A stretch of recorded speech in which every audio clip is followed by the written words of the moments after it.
Good evening and welcome to the conversation on Ariel Studios TV. I'm your host, Joshua Ochieng.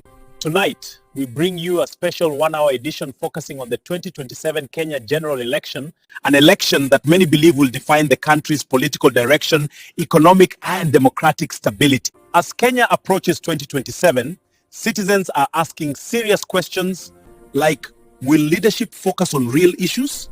Will institutions be trusted? Will young people and women finally take center stage in decision making? To help us unpack these issues, we are joined by Martin Hassan, a political analyst and civic engagement advocate. Martin, welcome to Ariel Studios TV. Thank you very much. It's a pleasure to be here and to engage in this important national conversation. Now let's talk about why 2027 matters. Let's begin broadly.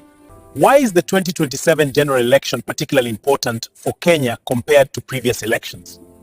The 2027 election is important because Kenya is at a turning point. Citizens are more informed, more vocal, and more demanding of accountability. There is growing pressure on leaders to move beyond rhetoric and deliver measurable results. Additionally, the country is dealing with economic pressure, public debt concerns, and rising expectations from a youthful population. All these factors make 2027 a defining moment. Some Kenyans feel politics has focused too much on personalities rather than policies. Do you see that changing? Yes. While personalities are sparkles, voters are increasingly asking serious questions.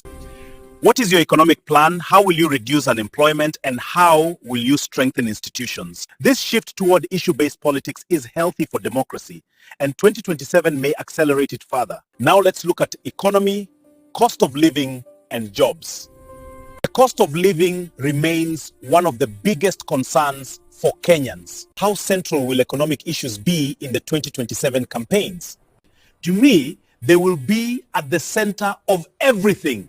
From food prices to fuel costs, housing, and healthcare, the economy touches every household.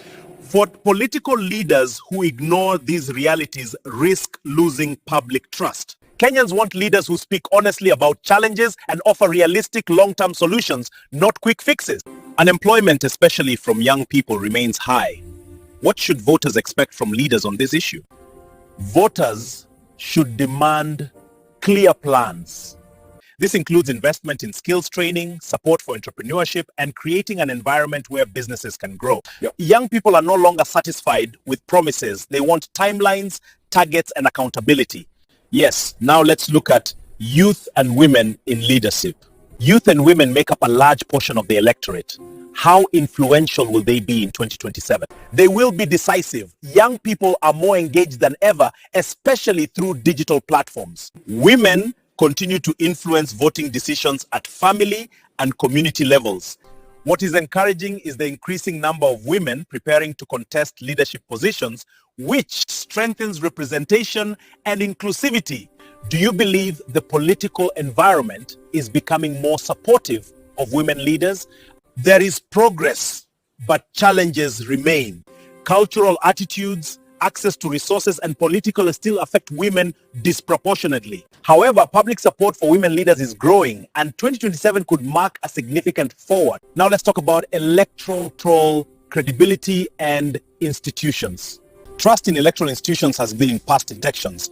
How important is credibility heading into 2027? Credibility is essential.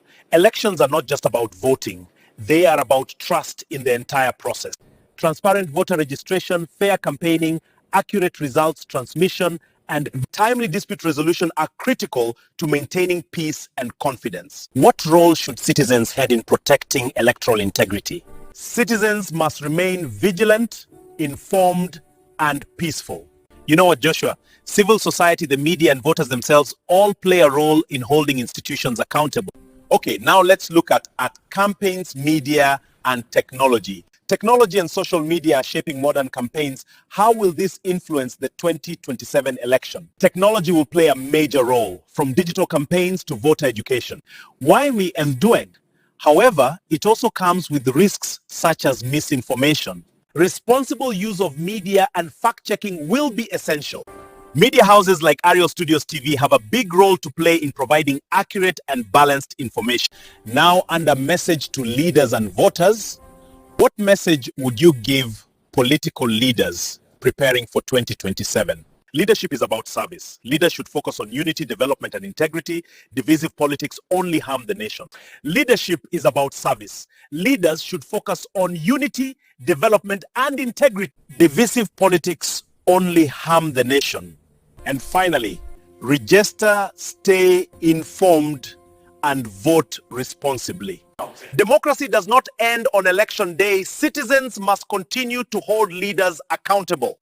Thank you, Martin Hassan, for sharing your thoughtful insights with us tonight. As Kenya prepares for the 2027 general election, one message stands out. The future of the nation lies in informed choices, credible institutions, and inclusive leadership. From all of us here at Ariel Studios TV, thank you for watching The Conversation. Good night, and may we continue to engage peacefully and responsibly in our democracy.